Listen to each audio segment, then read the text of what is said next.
আজকে বান্টির নানির বাসায় যাব। এই রাস্তা দিয়ে কেউ যায় না, তাড়াতাড়ি এখান থেকে যাই। আরে এটা কিসের শব্দ? আরে এ কি? এইটা তো চোর। এইবার আমার কি হবে? তাড়াতাড়ি ওই সোনার চেনটা আমাকে দিয়ে দাও। কি এই চেনটা? এটা আমি দিতে পারবো না, পালাও এখান থেকে। আরে আরে কোথায় পালাছিস? দাঁড়া দাঁড়া বলছি। আরে এ কি? এই চোর বান্টির মাকে ছেড়ে দে বলছি। আরে এটা তো রাজুর মা।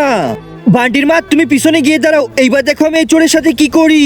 চোরের বাচ্চা, আজকে তো তোকে মারতে মারতে ভর্তা বানিয়ে ফেলবো। আরে আরে শান্ত হন, আমি চলে যাচ্ছি।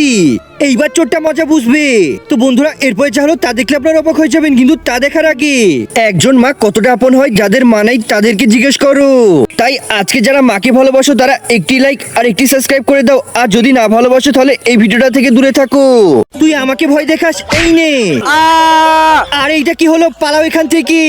লে, এবার তোর সোনার চেনটাও আমি নিয়ে যাব।